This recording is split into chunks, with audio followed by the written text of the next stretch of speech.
Hey, what's up, everybody, and welcome back here on Unscripted. I'm your host, Josh Mansour, and before we get into this episode, make sure you like, subscribe, and follow us across all platforms. It would be greatly appreciated. Today's guest is one of the most explosive, competitive edge forwards in the NRL. Relentless, aggressive, and built for the big moments, whether it's origin intensity or club footy. He brings it every single time. He's a player opposition hate playing against, and teammates love lining up with. Youngie, welcome to the show, brother. Thanks, fella. Thanks for having me. How was the drive up from Canberra? Yeah, it was good. I've done it a few times now. A bit further to Newcastle, so Sydney's quite short for me. How long does it take you to get to Newey? 4.5 most times. Sometimes 5.5 if there's traffic. Nice. Where did you grow up in the Hunter? In Greta, small country town, probably about half an hour inland from Newcastle, near Maitland there. Who's your junior team?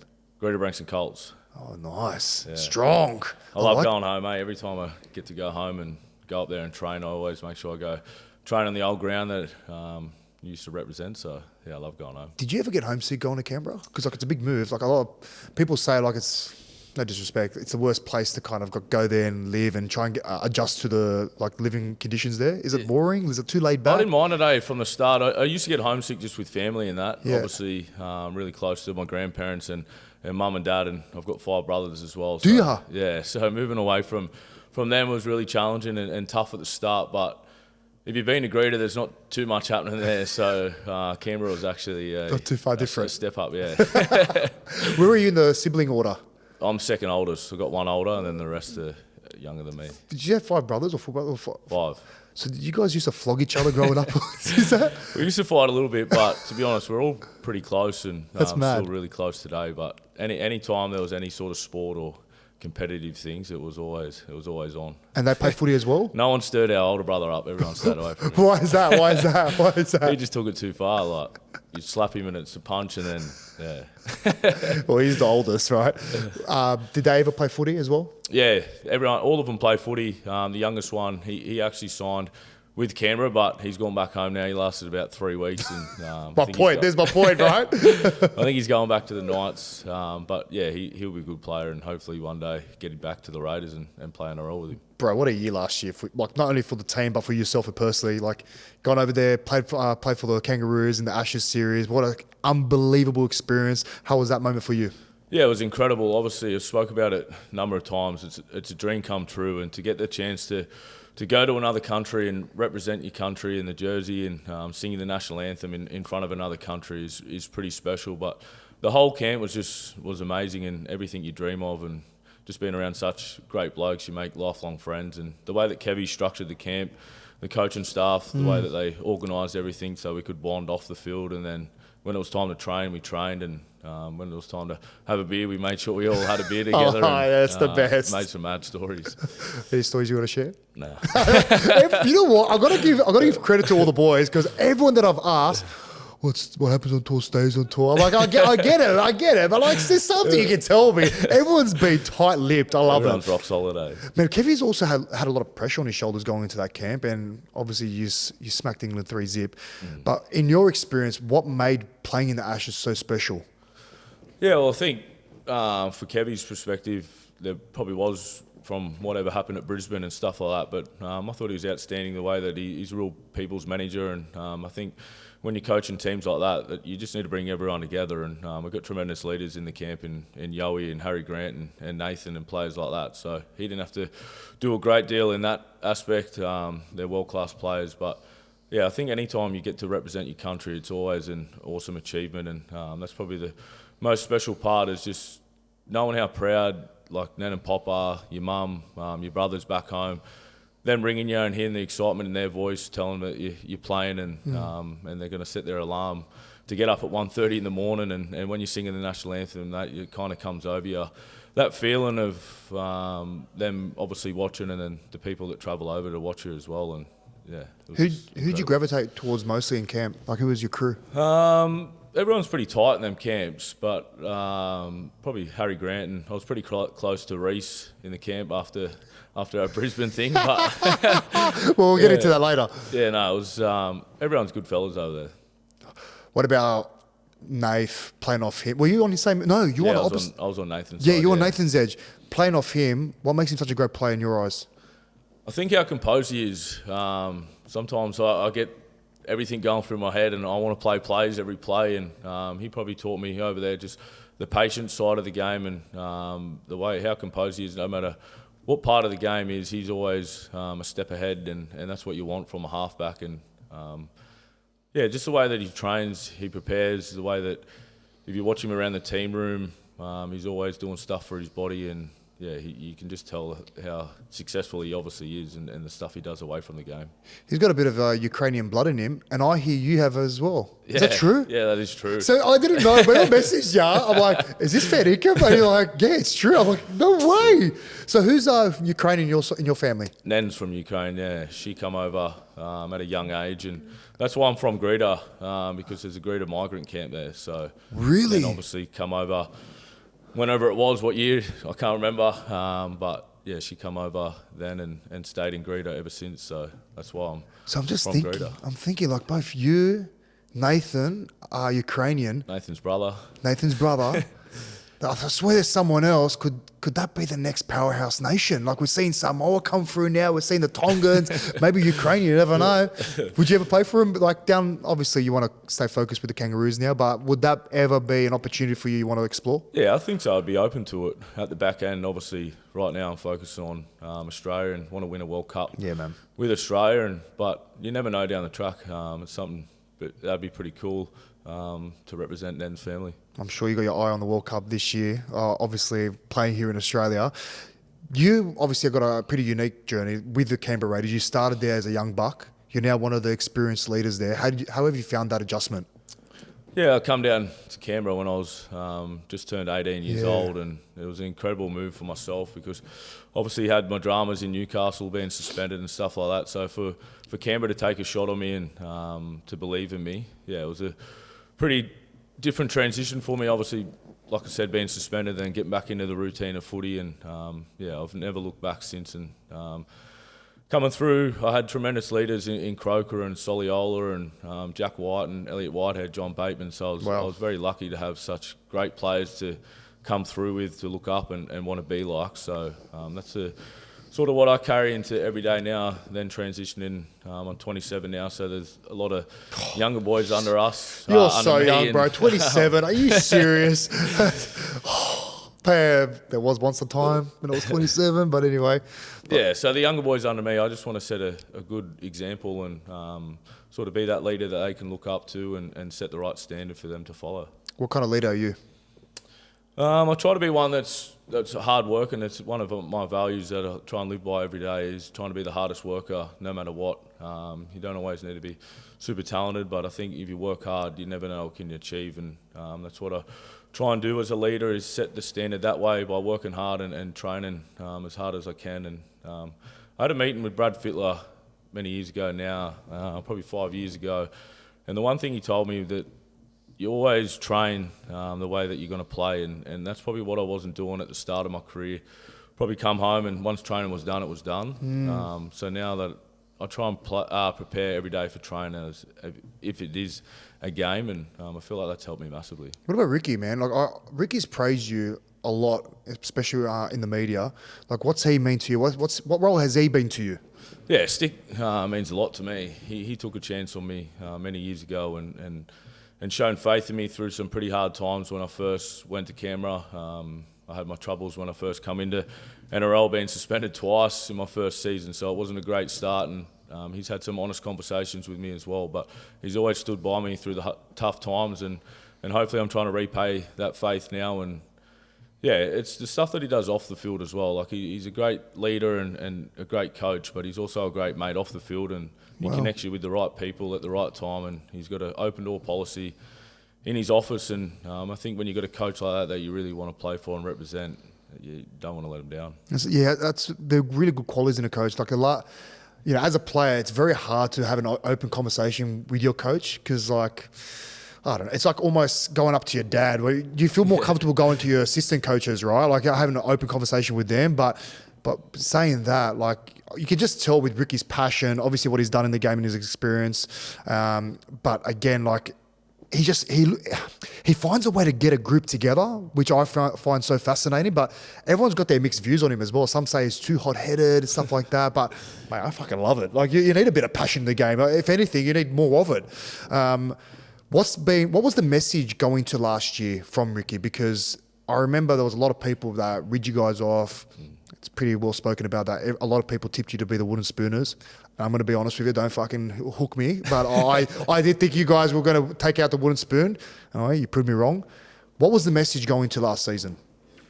Yeah, I think every year we get labelled that we're not going to make the eight. But one thing Ricky does really well is he connects everyone together and gets everyone going in the same direction with the same goal. And I think if you've got 36 blokes in a squad doing that, obviously 17 teams are chasing the same thing. But I feel like last year we were so connected, and again this year we're building that same thing. But yeah, obviously thinking back to last year pre-season, Stick kept telling us that we have the right squad to make the top four, and sitting in them rooms with such young players like Kyle Weeks and Ethan Strange and players like that, they're probably thinking there's no chance we can make the top four. But I think when you got young guys like that, they're just happy to play, right? The sky's the limit, so they don't know what's right, what's wrong.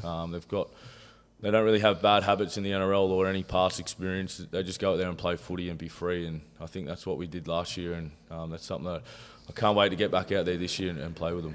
I remember seeing on TV, there was a message on the locker room called, "Fuck 'em." Fuck 'em. What was that about? Who says that every day? Hey, likewise. What was that about? What was the message behind that? Yeah, I think, like I said, every year we get written off, and we probably don't get the respect that we deserve sometimes. Being out of Sydney, obviously out of sight, out of way, or whatever the saying is. But yeah, I think that's the kind of thing that we took into that year, was to fuck everyone else and just be who we are and the team that we know we can, and not to let outside influence infiltrate what we're trying to build as a team and as a club and as players. So yeah, that was a little message that we carried through the season, and yeah, but if you know Stick, that's part of his vocab. I love that. Playing in Canberra, like coming from an opposition player or former opposition player, man, it's always one of the hardest trips to go down and play you guys. Like, you guys are always physical. The conditions are always colder. The crowd's always in your face, very vocal. Was it an opportunity for you guys to make Canberra as create a fortress there, and that mentality? So no team wanted to go down there and put it on you? Yeah, we speak about that every year, but it probably wasn't until last year where everyone bought into that and started to really go after that. We don't want teams to come down here and beat us on our home turf. And I thought last year we did a great job on that. I think we only lost in the regular season only to the Bulldogs that I can remember down there. So yeah, it was a great season at home, and the fans turned out in numbers every week. And I feel like we do have the best fans in the comp, because they've got to brave sometimes minus conditions out there, and then they've got to travel because most weeks we do play away. We've got a great fan base in Queensland and that as well, from back in the 80s, getting Mal and all them boys down. So yeah, they're stuck solid, and yeah, hopefully we just keep making that our fortress down there. Put to ask, after the Ashes tour, did you get to travel much while you were over there? Yeah, I travelled. I went Ireland, Rome, Paris, Dubai, then come home. Yeah. What was your favourite? Ireland, I reckon. Yeah? Tell me about Ireland. I'm fascinated about. I actually want to go. What makes it so cool to go? I feel like if you've ever been to Temple Bar, just the vibe around that place. I was over there with two of my mates, Brendan O'Hagan and Tom Starr, and obviously my partner as well that was travelling with me at the time. But yeah, we had such a great time there, and just the vibe, like in the pubs, there's always live music, and if you're looking for a nice Guinness and that, it's a place to go. You know what I ask next? Hit me. Conor McGregor. How the hell did you bump into him? How? And you're obviously a UFC, like you're a passionate fan, right? Yeah, you love I UFC. Yeah, how did you bump into Conor? Yeah, well, the day before I met him, I trained at his coach's gym. Oh, no way. And I had that connection through Madge, organised a meeting with Coach Cav a couple of years ago at the Raiders. He just come on and spoke about performance and stuff like that, and just ever since then, just stayed in touch with him, and always said that if I ever go to Ireland, I'd love to come in the gym and train. Wow. So yeah, had the opportunity to go do that, and was really thankful and grateful, even though I got my ass handed to me every time. What did you guys do? Just rolling? Yeah, I just joined a jiu-jitsu class, but most times when you go to like jiu-jitsu classes like in Canberra and stuff like that, I do a little bit every now and then. You just got guys off the street, but these are guys that are about to step into the ring, so I didn't stand a chance. How did you go? Honestly, I want to know. I want to try and paint the picture for me. I was getting fucked up. My missus was sitting there. I was like, you can go out. You don't need to see this. How long did it go for? Went for about an hour and 20 minutes, the class. Yeah, interesting. But it was pretty cool. Like, they spent a lot of time with me, like showing me different techniques and different things. But that's cool.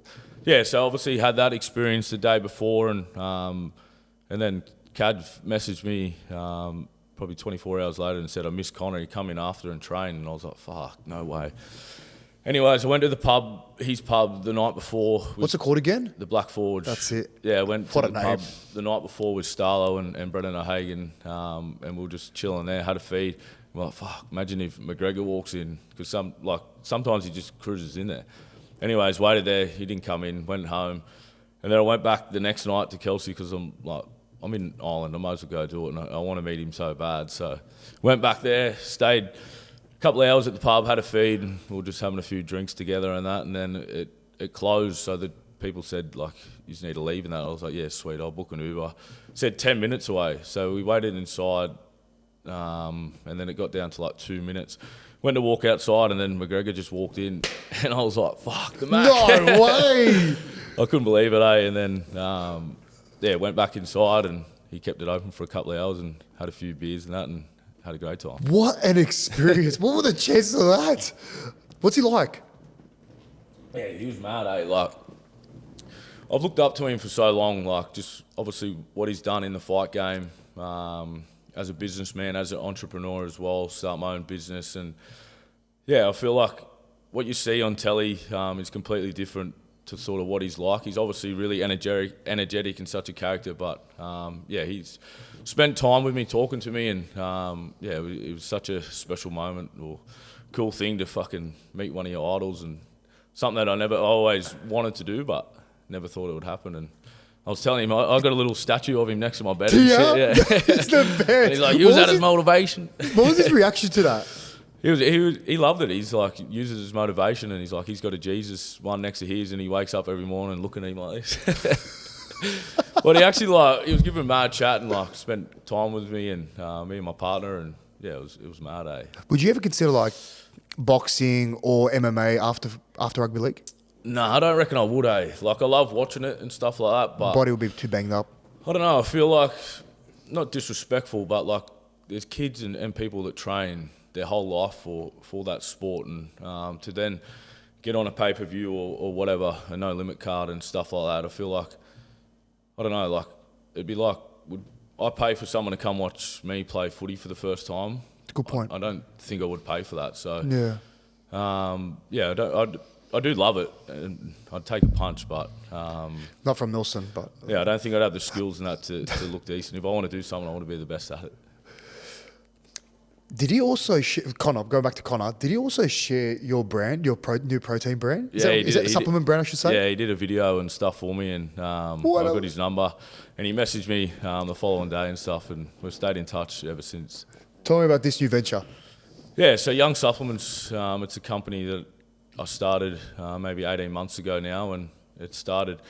The reason why I did it, I got suspended as a 16-year-old kid playing at Newcastle to a banned substance. So I've always had a passion for nutrition, training, supplements, and all that stuff. So, and then it wasn't until maybe a couple of years ago, Mum was ringing me, asking me, I've got younger brothers, can they take this? I made up sup stores, telling them it's fine, are they allowed to take it? Noah, obviously, being in the pathway system at Newcastle, I was like, fuck, why don't I start a brand that players know, athletes know that it's safe and tested for them. Trusted. Obviously, there's BSC and stuff like that, but I just want to give back in that regard, obviously through my experiences that I've gone through, and create brands for athletes coming through the ranks, and then obviously athletes at the top of their game as well, and supplements that I'd use personally, not just cheap stuff that is going to make me a quick buck. I'm looking at the big picture, and supplements that I'd actually use as an athlete, still competing and playing. What's the process like?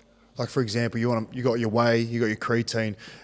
there's so much that goes into that, I'm assuming, right? Yeah, 100%. It took me probably a year and a half to actually get it started and get it off the ground. I was going through different sort of testings and then learning the process because at the start I didn't know what was going on. How do I even get packaging? Where do I get it manufactured? Man, looking at it, like my head's spinning because like there's that many ingredients you have to obviously make sure that they all match together to make the supplement, right? Yeah, 100%. And I obviously got an idea in my head what I want it to look like and what ingredients and that, but then got the right team now behind me that brings it all together and gives it a finished product, and hopefully athletes out there are loving it. The Canberra Raiders stocking it in their fridges and pantries? Yeah, they are. Oh, they better. They better, brother.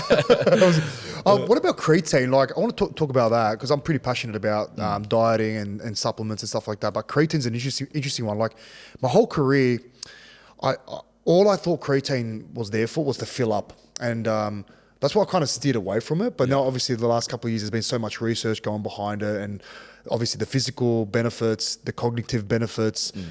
Have you always been a guy that takes creatine? I wasn't at the start. I was a little bit optimistic if it was just another one of these sort of fads out there that everyone's talking about. But now there's so much. I think it's the most researched supplement there is, and there's so much science and stuff backing the benefits of it. So obviously, as a elite athlete, I want to sort of any 1% thing I can get, but it's not only when you're training and stuff, like you said, the cognitive benefits that it has for people that are not even going to the gym and stuff like that. So, I love the product. Good for recovery as well. Yeah, great for recovery, speed, endurance. I think every athlete out there should be using it. What does Young Supplements stock? What do you sell? So now I've got the mass gainer, the whey protein, and the creatine, and I'm just trying to just slowly build it. I've got pre-workout and electrolytes in the mix coming now. So, just trying to add it slowly, and then I'll just keep adding flavours and different things like that. Do you feel like it's hard to, focus on playing, a professional sport, but also have a business on the side? Do you struggle with that? Yeah, at the start I was a little bit like that because I was like, I care so much about my footy and I love my footy so much and my career that I'm trying to build there. But also as well need to think about what's after footy. I think a lot of people now get to the end of their career and think, what am I doing now? So I feel like start this while I'm still playing. Hopefully I've still got 7 or 8 years left in me, and I just can build it up as big as I can and spread that awareness and create safe, tested and trusted products for everyone out there to use while I'm still playing, rather than get to my end of my career and think, what now? And try and start something then. You know how, obviously with BSC, the reason BSC is in so many pantries in so many clubs, I think it's tested by WADA, is that correct? It's batch tested? It has to approved, Yeah, and is yours as well? Yeah, it has to approve, I think that's one of the big things every athlete now should be looking at and only using. We get so much education through the system, through the NRL, on what supplements we should be and shouldn't be taking, and I think every athlete needs to make sure that they're only using HACCP approved. It's so easy to stuff up, these days anyway. 100%. I think now anyone can start a brand, anyone can sell you anything really, so it's really important that you're taking the right things. What's your diet like? I'm pretty good now. I've always had a fast metabolism, so I've always been able to eat sort of whatever I want, but I don't really eat junk food. Not because I don't like it, it just doesn't make me feel good, and I just always try and lean towards whole foods, and that's something, as I'm getting older, I'm learning more about is my diet and what I put in my body. Yeah, I love that. I respect that. Growing up in the Hunter, who did you support? Melbourne. You're a Melbourne supporter. How does that make sense? Are you one of the bandwagons, 100%? Like, they must have been killing at the time. I still got like a Melbourne flag at home, Melbourne bed covers back at home when I moved out. Yeah, I was a massive Storm fan, I feel like if you grew up in the Hunter, you're staunch Newcastle. And that's why when I went to when I went to Raiders, Brett White was my 20s coach. Oh, no way. And I used to support Melbourne, so obviously used to look up to Whitey and watch him play, watch him always throw hands on the field. And so to have him as a coach, and he was massive for me when I first went to the Raiders. He was kind of like my father figure away from home. And obviously when you first move away, you don't really go through the NRL system, so you got to build your way through. And he was the one that brought me through with him, and I have a lot of respect and time for him. You had him with New South Wales as well? I had him with New South Wales and the Prime Minister's thing, so it was pretty cool to get in a few rep teams with him. So the way he played is the way he I had him in Australia last year, actually. Oh, as well? Yeah. There you go. The way he obviously coaches is the way he plays, and the same personality. Yeah, 100%. But he's very. You can tell that he's come from the Storm system because he's very technical and system based, and learn a lot from him. Jamal Fogarty obviously left to go to Manly. Pretty big hole he left.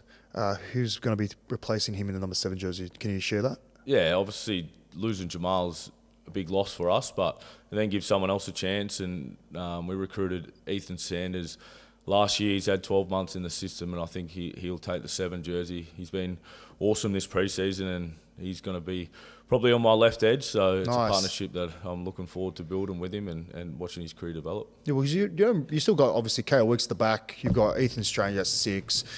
Sanders comes in at 7, and then Tom Starling will be on number 9. So not much change there, which is good. Yeah, no, it's good. And Sanders is like a genuine halfback. He steers the team around well. He's got a nice left foot kick. So, yeah, hopefully. What about Papa? I thought he says was he's done. Retiring every year. I thought he was done, man. And can you tell me what happened there? Like, I'd love to ask him and get him on the show, but I need to hear it from you. Is it like, why did he keep going? I don't know. I think he had offers to go overseas, but he never wanted to play against another team other than the Raiders. And at the start of the season, he probably didn't think he was going to have the year he had. I thought he had one of his best years last year, and he wound back the clock, and he was massive for us through the middle. And I think he'll have another great year. And who knows, he'll probably try and re-sign again. 2017, how old were you? 18. So for me, I was 27, and I remember I was recovering from an ACL injury. And I think it was my first game back. It was against Canterbury, and you actually reached out and messaged me, and something I want to thank you for again, because I don't know. Have you had ACL before? Or no ACL. No, but dislocated knee. Yeah. That's right. Yeah. That's right. So you kind of understand, like, it was a big process, and when you get messages, obviously from opposition players or teammates or support, like, it goes a long way, and like. Yeah. And when you messaged me, it took me back because, like, we've never spoken before, and like, you took the time to actually reach out and check in and, you know, congratulate me on coming back. So, bro, thank you. Like, what made you want to do that? Like, I'm actually curious. I think I've seen a video of you on one of the, obviously, Instagram or something when you were coming back from that, and I just dislocated my knee twice. How did you do that? It was just twice, just kept coming out when I was getting tackled. I don't know what was happening, but yeah, it was obviously moving away from home and then not having the family around for support and stuff like that. So then seeing your videos sort of inspired me to keep on my rehab journey. It was my first real injury, and I wasn't sure what direction I wanted to go with obviously the injury and stuff like that. So yeah, to see a video like that really inspired me. Oh, what a legend, bro. Thank you. It was probably the hardest injury that in my face. I put them 2 to 2 together, but I kind of, instead of, like, obviously it's a 9-month injury, and it's very easy to kind of be like, fuck, man, it's going to be too hard. But like, I kind of wanted to set myself like small goals here and there along the journey, and that was kind of giving me more of a confidence boost, and it was kind of making it like, it was keeping me motivated to stay. Look how annoying it's been in rehab, right? It's so fun, and especially when you're looking at the boys like training, having a laugh, like playing footy, and you're on the sidelines. Yeah, it could be annoying, could be tough, but yeah, for me, like, the advice I'd give is always kind of set small goals and just keep climbing up the mountain, and you eventually get to your goal. Especially for kids that like move away from home as well and then get injured. Like, they've probably got pressure from home, from their mates to go away and then succeed. And then when you're injured, you can't do anything. So like, you just feel useless, and you're sitting in rehab, and you're always, like you said, looking at the end goal of 9 months or 6 months or 3 months. Yeah. But yeah, I love that thing of just taking one step at a time and climbing that mountain. It comes back to perspective as well, eh? Like, I wouldn't understand what it's like to move away from home at such a young age. I can imagine it'll be tough, but only you know how hard it actually really was. You know what I mean? Yeah, 100%. Do you have any players that are young that have moved away from home that are now living in Canberra? I think players like Ethan Strange, GIO Weeks, we get a lot of kids moving away from home, and you probably don't see outside looking in what such a great club Canberra is, and why we all love it down there so much until you're actually down there and living and breathing it, because they put so much time into their pathway system, and they have to, because footy's not a massive thing in Canberra, and there's not that many numbers to choose from, so they then need to reach out and bring kids from all over the country down there, and that's probably why we're so close as a team, because the time and effort Sticky, Donny, and all them put into making sure that we're really well looked after away from the field. Our families are looked after, our partners are looked after. They do such a great job on that, and feel like now it's starting to really get out there that what sort of club we are, and younger players are now wanting to come to us. I was close to be a Canberra Raider, you know that? Really? Very When? close. Was Sticky coaching? Yeah, he was. Yeah, he was. I think, when was it? 2013 or 14? Maybe 14? 14. And I went down with my manager and Teddy. We had the same manager. Yeah. And Because Teddy was going to sign, I think he did. Backflip. Let me tell you the story. So we got picked up by Ricky and Donnie. We had a nice lunch. They took us around Canberra. We went through the training facility, the stadium. I think I remember seeing David Shillington in the physio room. I think caught us a bit by surprise because, like, fuck, we just walk you through. We're like, rival players are like, fuck. No one can see me. Yeah, I thought a bit awkward about it. But anyway, yeah, like just the time they took to kind of really welcome us and roll out the red carpet, I thought that was pretty cool and showed a lot about their character. So I went back home and I was going for a bit. Like, it was like, obviously it was a pretty good offer on the table for myself. But the move away from me would have been a bit tough because my mother-in-law had an open heart surgery and she was a single mum, and I was obviously with my partner then. It would have been just too hard. So it was just a sacrifice I wasn't willing to give up to go down to Canberra. And I spoke to my manager and I told him, I can't do it, man. I can't do it. He goes, are you sure this is life-changing? I'm like, I can't do it. And like, don't get me wrong. At the time as well, I love Penrith and I'm a very loyal person. And similar to your experience with Canberra, taking a chance on you, they took a chance on me. And I wanted to kind of be there for the long haul and like repay for their faith in me. So I had a couple of things. So my manager goes, oh, you have to call Ricky and tell him yourself. I'm like, can't you just tell him? And he's like, no, you're calling Ricky. I'm like, oh, shit. Picking up the phone, like, hey, Stick, how's it going, mate? Blah, blah, blah. I was chatting and I go, mate, listen, like, this is probably one of the hardest phone calls I've ever had to make, but I'm going to have to unfortunately turn you down. But I thank you so much for like showing me around. I thank you for the initial interest. I really appreciate that. But these are the reasons why I can't go. And he respected that, and he threw another curveball at me, and he's like, I'll do this for you. I'll do this for you. I was like, I feel that's sick. I can't believe I'm turning this down. I'm like, Rick, I've got to stick to, like, you know, family's everything to me. I've got to like stick solid here. And yeah, man, but yeah, you're not making it easy. Like, I respect you and everything, but my answer is no. So he goes, I respect that, mate. It takes a lot of guts to call me, and yeah, blah, blah, blah. So I hung up. And then I remember Teddy calling me as well, and he goes, what are you going to do? Like, are you going to go down? I go, man, I can't. I go, these are my cards. These are my reasons. I go, I just can't. When was this? 2014, was it? It must have been around then. Yeah. It must have been around then. And, but the difference is he said yes. Yeah. I never said yes. I gave my reason. I said no. And the rest is history. He's obviously went to play for the Roosters and won a few comps there. So it worked out for him. Yeah, interesting. How different life would have been if we both went to Canberra. Why don't you feel like the Raiders get the same love and attention compared to other clubs? Why do you think that? I want to hear from you. Yeah, I don't know. You don't really feel it too much as a player because you're stuck in your own little bubble down there, and that's what I love about it. You're so focused on footy and what you want to achieve as a player and as a team, so you don't feel it too much. But it's probably just been out of Sydney, I guess. Like, they obviously want to look after the numbers and all that sort of gist of the game. But yeah, I don't feel it too much as a player. But there's obviously stuff out there because a lot of people say it. But well, I even noticed that as like an opposition player. Yeah. So I was just like, because like when you guys are going good, there's not as much attention in papers and stuff. Like, obviously you're in Canberra, so you don't see as much newspapers and stuff. And but even online, like, there's not on. I don't know. I just feel like you guys don't get enough credit that you deserve, especially obviously last year. Yeah. Like, you guys were disrespected in the preseason. Not many people gave you an opportunity to do something special that year. Yeah. But even mid-year, like, still people were like, oh, the wheels will fall off sooner or later, but it didn't.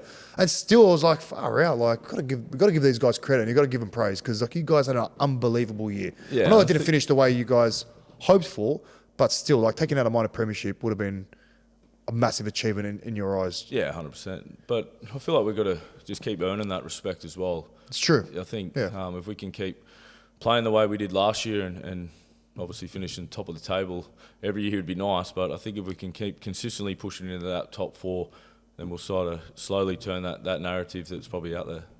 You guys kicked off the year pretty strongly over in Vegas. What was that experience like? Yeah, it was mad, I've got my own experience, but I wasn't from playing. No, I loved it. Like the way that the NRL organised it. So grateful as a player to get the chance to go over there and play in a country like America, and a city like Vegas was pretty sick. And playing in a stadium like that was amazing. And the build up to it, getting to train at the UFC centre all week and recover there and get to see UFC fighters come in. You and would out. have been, you would have been I was in cheering. my element. There's some other boys in the team that love it as well, like Starlo and Strangey and Jetty Stewart and stuff like that. We love our UFC, so to get the chance to go in there and eat, and we ate in there where they eat, and it was mad. That is unbelievable. Did you get to experience the city itself? Yeah, first night. Yeah, that's what everyone says. It's the first night, right? Like, go have your blowout, and now it's time to train. Yeah, so we got the chance to do that, and then then we locked in after that and got to enjoy it after the win as well. Far out. Where did you guys stay? Resorts World, I think it was. Yeah, so it's just on the strip, down the back of the strip, and yeah, no, it was mad. Can you tell me the story about Ricky's son? Is that I heard that he was initially going to go, but you as a playing group said that no, we want him on the trip. Is that true? Yeah, well, I think as a father, you're probably a little bit hesitant, like, of what people are going to think, like, oh, he's your son and this and that. Yeah.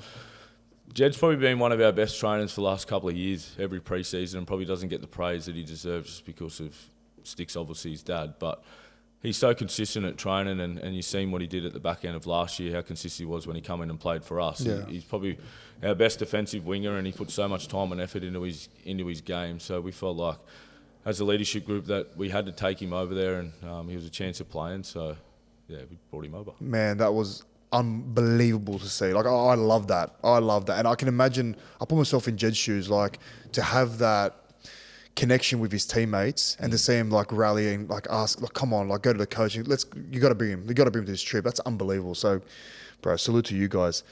The other thing that happened in Vegas, your little tussle and little cuddle session with was it Morgan? Morgan, yeah. Can you like? Listen, I remember watching that, and I'm like, man, this is got to be the biggest beat up story of all time. Like, I think everything was kind of inflated because you were in Vegas and whatnot. And anyway, when I was watching, like, I'm like, why do these guys have to apologise? A public announcement. Like, I'm like, relax, like, chill, man. What was that? What happened? What can you tell me? You can laugh about it now, right? Can we talk about it? Yeah, of course. Yeah, go. What happened? Well, when we first got there, we weren't actually allowed to go out the first night because Sticky's obviously been a player. But then we convinced him to let us out. Okay. So he let us out. But when we first got there, so we've arrived in Vegas and everyone's gone up to their rooms. And me and Starlo, Tommy Starlin's my roommate, we've gone to go in ours. We've opened the door and it's some random room, like clothes everywhere. It wasn't our room. So I was like, fuck, what are we going to do? So we've gone back downstairs. Everyone's messaging it in the chat like, we're changed. We're allowed to go out. Everyone get changed. We're leaving in 10 minutes. So me and Salah are in the hallway, like, what are we doing? I was like, we'll go down to reception, we'll just get changed and we'll leave our bags down there. So I spoke to the receptionist. They said, yeah, sweet, no worries. When you come back, you'll have your room all sorted. I'm like, yeah, no worries, sweet. Got changed, went out. And then when we were coming back, we've gone to go into our room.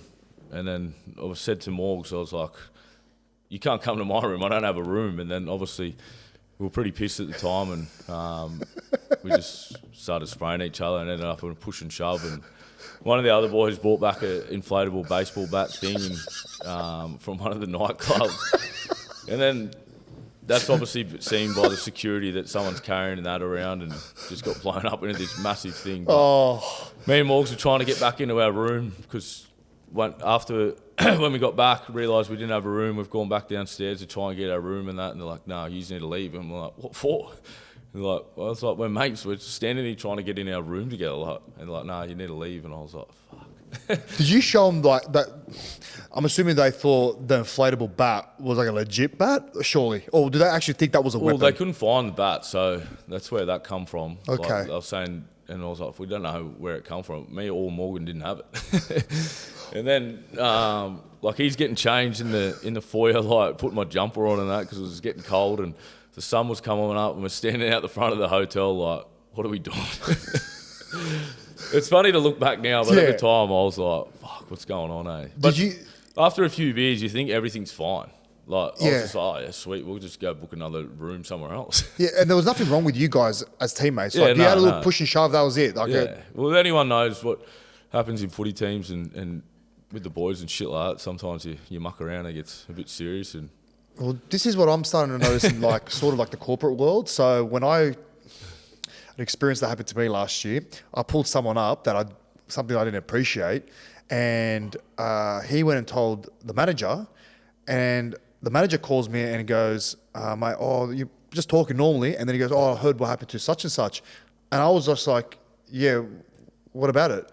And he's like, well, next time maybe come to me, because like, mate, you have to understand, like, this is not like the locker room in rugby league, mate. Like, people are very hypersensitive in the world. Like, I go, but mate, like, I had a problem. I went straight to him. I told him, and we sorted it out. Like, I thought we were all sweet. But then he's gone and told him, like, he didn't appreciate it. He had a meltdown. I'm like, come on, settle fucking down, mate. I always think that, like, if people from the outside heard what was said, like, mate, before training in the locker rooms and shit like that. They wouldn't fucking last. HR would be getting called every day. 100%. So, did eventually the police get involved? No, the police didn't get involved or anything like that. But, yeah, looking back, it's obviously not a great look on the game, and NRL obviously take it pretty serious going over there, and it shone a bad light on the club and as us as players in the NRL. So, yeah, we had to say sorry and we moved on from it. How did you feel having to say sorry over that? Like, looking back, in the moment? In the time, I was happy to do whatever I wanted to, because I just knew that it was nothing and wanted it to go away. So, I think when there's 100 journalists in the same hotel, something's gonna come out. And looking back, it probably thankful it did when it did, because it didn't disrupt us as a team. It brought us closer, and we thought, because everyone was saying, like, was it a fight? Was it this? Was it that? And we knew what happened and how tight we are as a team, and we just sort of used that as fuel against the Warriors and showed how tight we are. Because like, majority of the people had your back, and they were saying, like, why do these boys have to have like a public apology about this? Like, it was just like a little push. I think it was the best thing to do. Like, yeah, I get it. I get it. Like, from an NRL brand perspective, but end of the day, like, it wasn't that deep. Yeah, no. It wasn't that deep. It wasn't that deep. It wasn't that deep. I think if we didn't do it, like, everyone would have been saying, who was it, what happened? It would have been, it would have led to more speculation. Yeah, we just got it over and done with and moved on. So you're best mates now, you hugged it out. That's good to know, if anyone was wondering. I think the biggest what-if moment in 2025 for the Canberra Raiders from me was, you're 15 minutes from beating last year's premiers. So if you guys hold out for the last 15 minutes, what happens? You obviously have the week off. Ethan has time to recover. Yeah. You guys come in red hot and fresh for second last week of the finals. Has that ever crossed your mind? Yeah, it did a lot at the start. I think had some time to reflect on the season in the off season, and you always, as a footy player, think what if, but it didn't eventuate like that, and that's why we love the game and why we love playing it, because you never know what's going to happen. And yeah, I think if we look back at that game, there's many things before that 15 minutes that we would have liked over again, and I was probably one of them, stirring Reece up, and there's heaps of things that happened like before that 15-minute period that sort of led to that last bit. Speaking of Reece, that moment, did you milk it? Yeah. No, like he did like lead him with his head, but then I went like, oh, and then it looked bad because he threw me down. But. Yeah. I know. Do you agree with the outcome of that? As a player, like, I just hope that it would be consistent. Yeah. If it was me or another player that did the headbutt, like, I hope that the NRL would take it the same way as, obviously, with Reece as they did, and just fine them, because, but it is what it is. It happens on the field, and stay on the field. And so, how if someone makes connection with a headbutt, right? I think that's black or white. But if someone comes in with a head but doesn't connect, is it the same punishment? Yeah, I don't know. Yeah, you know what I mean? Like, did he connect? But did he connect? I can't remember. Did he connect? Yeah, it hit me, but like, it was nothing in it. Like You did it was a bit of sportsmanship on your end. Yeah. I was stirring him up and probably deserved that. What happened? What were you saying? What were you saying? What were you saying? I was just geeing him up all game before that, and then I was got nothing, in the you little pretty boy. when they dropped it. So I just went like, woo. You got a bit of banter shit talking, eh? Yeah. What's your best all time like? I was bad when I first come in. I used to just be a dickhead out there and talk shit, and probably got the wrong image on me because coming in and getting suspended twice at the start. Yeah, right. In 2019 is probably not a great start, but many people probably don't know I haven't been suspended since then. So you changing your image, brother. But in terms of like banter and stuff like that, I don't know. I just because it's not necessarily a bad thing. Yeah, I just say random shit out there. Half the time I don't know what I'm saying. Because like I look at you and you're a guy that I would love to play with, but not play against. It's very similar to like Joshy Reynolds, like absolute competitor, like will do anything for his teammates, but fucking doesn't shut up, mate. Like just my own players tell me to shut up. That's fucking all time. And did it ever backfire on you? You talking shit? Yeah, sometimes, especially like playing Penrith and stuff like that. At the start of the game, you chirp up, and then they're beating you by half time. And you're like, fuck. Fucking hell. But no, I try to stay out of it now and just focus on what I need to do and try and be the best player and teammate that I can be. It's part of your evolution as a leader, brother. If I could take you back to the Broncos game, the last 15 minutes, what went wrong in your opinion? Yeah, like I said before, I feel like there was many things before that last 15 minutes that we could have got right, but the momentum in the game at the moment is such a big thing, and sometimes you can't stop it, but we had to find a way to stop that, and we just weren't defending the best we could. We weren't executing our plays like we were before that, and then pressure probably got to a few of us, and we didn't execute in the moments, and they took the moments and probably deserved the win in the end because, what Reece did in that last 15 minutes and the way that they sort of controlled us not to have the footy to get a chance to close out the game. And then we had our moments as well in extra time. And then Hosco, he's obviously very regretful for what happened, hitting Walsh's leg, and they're just little moments like. Oh, you know what? You just reminded me. You think like you've won it there, and then all of a sudden. You just reminded. And Hosco, he's the biggest team player that I've probably ever played with. The sacrifices he makes for his team and how selfless he is. He's one of them players that everyone loves playing with. So for that to happen to him, obviously ripped his heart out and ripped all their hearts out. But it's fine lines, eh? Like just the margin, like tiny little things happened, and he's coming for the charge down. And the ball gets charged down like it doesn't even go near the post. It was honestly that would have been the most bitter pill to swallow. Like it was, sport can be so unfair. Yeah, 100%. When that happened and you go into Golden Point, extra time, what was the mindset? Like, because you were just pretty much defending for 15 minutes, or a couple of avalanche of momentum coming at you. Yeah. How to reverse that would have been. As a team, we were in a really good spot physically and mentally going into the game. So I still felt pretty fresh going into that Golden Point thing. So I was confident. Yeah, right. I think everyone was confident that we had the right share of possession and the right field position that we could ice the game. But, we got a try taken away from us, and then they rolled down the field and Benny Hunt kicked a field goal. Oh, disgusting. Disgusting. The week after you play the Sharks, do you feel like after that game, that would have been so emotionally draining? Like, I think everyone saw that. Do you agree with that? I didn't feel like that as a player, to be honest. Okay. Like, I know everyone from outside was saying, like, how's it going to affect them? What are they going to do? And I don't know. I felt good. Like, it's a game. Like, sometimes you win, sometimes you lose. And not like that, but I felt, but I still felt pretty good. Like, vibe was high, everyone was training well, and I thought we were in a good spot to beat the Sharks, especially before half time.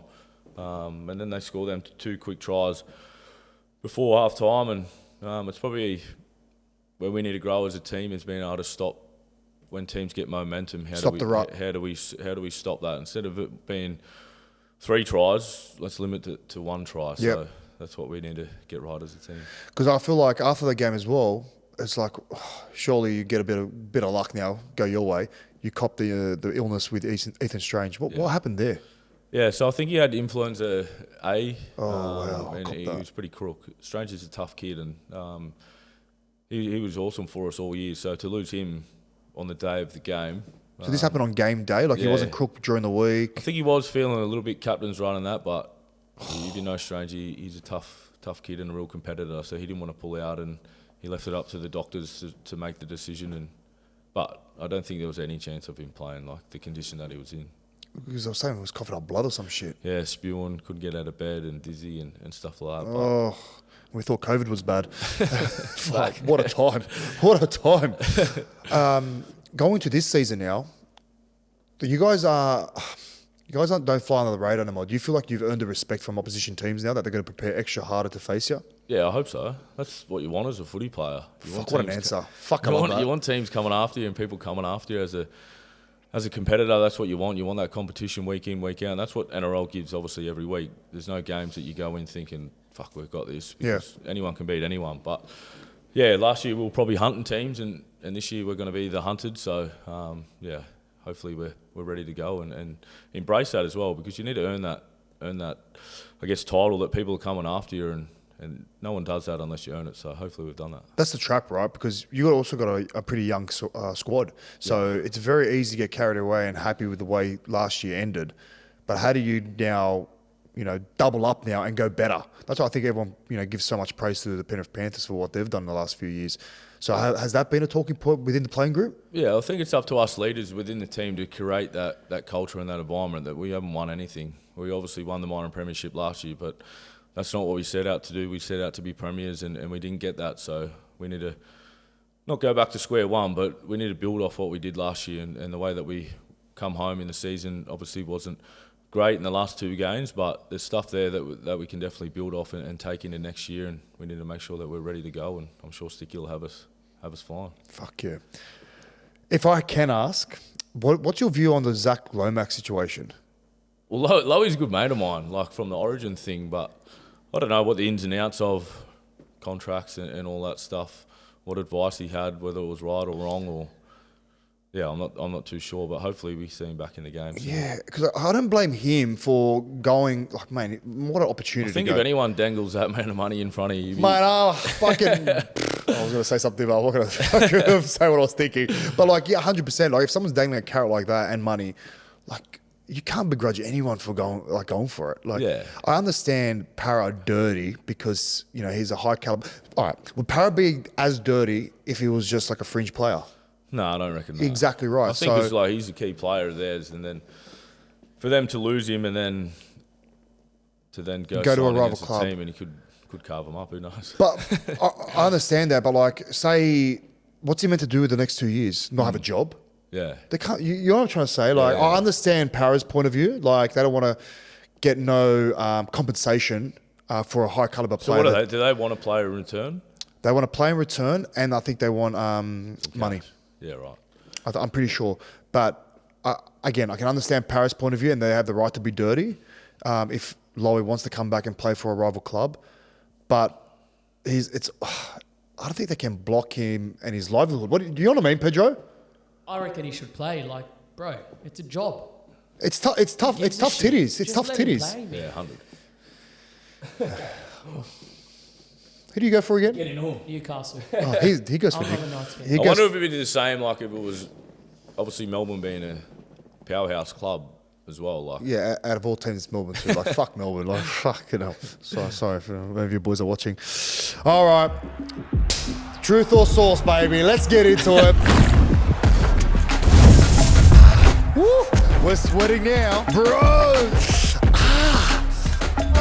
So the game is I get to ask you a question. You have to. I didn't send you this part, by the way. No. That's the beauty of it. So I ask you a question. Yeah. You can answer it truthfully, or if you don't, you have to have. What do I say? So if it's false, I say sauce and got to taste that. You're gonna have some of my hot sauce on a chip. It's pretty old, so as you can see, hopefully it's not expired. But you got the go. You got the game. So if I say sauce, I need to. No. You just either answer the question, or if you don't answer the question, you can have that. Okay. So it's fair. What do I eat Dorito. You can't have calories? No, I can eat that. Okay, sweet. Yeah, with this, obviously. Yeah. With this. But, hey, you can boomerang and you can ask me anything you want as well. Switch it back. Yeah. That's the beauty of it. That's the beauty of the game. All right.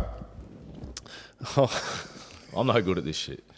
this is next level, this question. I never wrote this. You're going to take ownership of this one. I'm just doing my job, bro. All right. Hit me. I don't think I can even say Well, it. do I need to answer the question or just say true? You don't have to answer the question. I'll just eat them. Okay, well, let's see. So you already said, did you milk the headbutt with Reece Walsh? You already clarified that. Question 2. What's the real reason Ricky Stuart calls Jaemon Salmen a weak gutted dog? The real reason? Do you know the reason? Yeah. Well, I think it's out there, isn't it? Is it? I think him and Sticky's son had previous history and there was some bullying and whatnot going on there. Wait, how many sons does he have? 2. So you got Jed and someone else. And Jacko, yeah. So it's Nah, I think it was Jacko. Oh. No, Chippy, baby. Oh, okay, yeah, wow. Well, fucking credit. Yeah, all right. My second question. If you can go back to one moment in your life or career that could have gone differently and changed everything, what would it be? Well, I can do it differently. It'd be not to be a dickhead on the field and I could have played in a grand final, I reckon. What happened? Can you refresh my memory? Well, in 2019, I got done for eye gouging and there was a very low point in my career to miss the final series and then to watch the boys go on and then play a grand final, then lose. And then as a player, you feel like you could have maybe influenced the game in some way and it could have been a different result. But yeah, that's probably one thing that I always wish I'd do differently and yeah, wish I was a better bloke back then. Was it that moment, was it like a personal attack or was there something in it? Like Nah, was there I think it was history or was it just a heat of the moment thing? I think you go from playing in Greeter with no cameras, but... Yeah. No, honestly, like the first one was just like a facial thing and it just went wrong and I've never eye gouged before in my career, so I don't know what the fuck I was doing or what I was thinking, but yeah, did the crime in the time and that's something I wish I could go back on and who knows, could have played in a grand final. Yeah, because I did it once as well without knowing that I did it. I think, who was it? Kieran Foran. I did it on Foz. And on the camera, it looks like I did it on purpose, but I was like, man, like my hand was just there. Like when I went to pick, like, so my hand was down and when I've gone to lift up my hand, it looks like I've gone. Did you get suspended? Nah, I had to pay a fine. Yeah. But I had, or could have fought it. But like when you... Just pay it, eh? Yeah, why risk it? Like, take it, man. Well, how much is it? $2,000 or something? Well, $2,000 could have gone to, night in the town. But last one from me. If a young kid is watching this who wants to play in the NRL one day, what's the biggest advice you could give them? It's a good question. I think young kids now give up too early. I feel like just keep working hard and you never know what can happen. I think now, as soon as there's adversity or as soon as it gets hard, we're straight on the phone to our managers or our parents that we want to change things instead of just sort of, buying your time and being patient, because I feel like social media these days influence teenagers so much that they probably look at players that have been grinding for 10, 15 years and think, fuck, I want to be like them or I want to do that, and they want it today rather than look at the big picture and just keep working for it, because there's so many players that I feel and young kids that just give up way too soon. Pedro, clip that up. That's definitely getting clipped up. Well, that's my questions. Do you have anything you want to ask me? You don't have to. You don't have to. Don't ask him either. He always fucking sets me up, this bloke. Fucking. Not really, eh? Yes! my man. Actually, what do you do now that you're retired? Like, how do you feel your days? How do I feel my days? That's a great what was question. your transition like from... Transition wasn't the best. Yeah. I'm not going to lie. Like, that's why I admire what you're doing now with young supplements, because and I think off camera we're talking about making sure you have all the right parameters in place. Like, I didn't, and I kind of got fucked over by my old business partners, and I actually didn't see it coming because, like, I'm a very I wouldn't say naive, but I'm a trusting person. And when things just went belly up, I was just like, it took me a while to recover, man. Like, I just couldn't believe, like, I put all my eggs in one basket and then I ended up getting egg on my face. Like, I just couldn't work it out. And I remember when it happened, because that was meant to be my, ticket away from rugby league. That fell over. My wife ended up falling pregnant with my third kid. Yeah. So that brought another moment of pressure.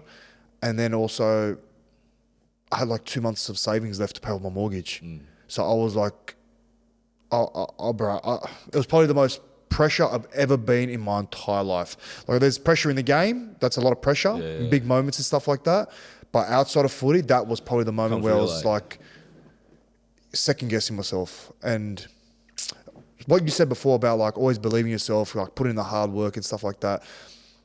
I thought I'd put in all the hard work to make sure that when I did retire, I was comfortable. But fuck, things sometimes don't go according to plan, and you just got to find a way to kind of get yourself out of it, because no one else is going to help you. I'll tell you that right now. It's always going to be on you. Because I remember I was calling like a lot of people that had a lot of experience in their life, that are very close to me, that are still part of the game, and I wanted them to give me the answer, but they just couldn't. You know what I mean? And I always, it was a tough moment, but I got through it, man. Like, I'm good now. So like right now, what I do, I do this with the boys, which is like a bit of like a passion project, because I love sitting with guys like yourself, or girls, and like trying to understand and hear your story. And it might, man, if it helps one person listening, I've done my job, and that's the most rewarding part of doing this. And obviously, like, giving a platform and promoting guys, because like I think you guys should be praised for what you're doing. Like, what you did and your story should be praised. You've left the hunter in a comfortable position with your family as a young buck to go down to Canberra to chase a dream, and you are doing that and you're living that dream. That's pretty special, man. Like I think as well, when you're playing, you don't have that perspective sometimes, because you're in the day to day and you don't have time to reflect. But what you've achieved, people die and dream about every single, kids I should say, dream about every single day. So that's a rewarding thing for me to do. And I've got a rugby league academy, which again, that's another passion project, give back to the kids that hopefully one day want to play in the NRL and share the same dream that we had. And do a couple collab campaigns here and there. That's nice. I've got a little side hustle as well, where I connect players with brands that do their own campaigns as well. So, man, I've got a different hat every day, but I know I just threw a lot at you just then, but I'm in a good place now. I'm in a very good place, bro. What do you got on now? No, I'm just going to cruise up, spend the weekend with the family, and mad. Any chance I get to shoot back home and spend time with them, always try and take it. Well, bro, I appreciate you making the drive up from Canberra. I know it's not an easy trek, especially when you're doing it by yourself. Thank you so much, and I wish you all the best in 2026, my man. Thanks for having me on, brother. Thank you. My guy. Cheers, mate. Thank you. Thank you.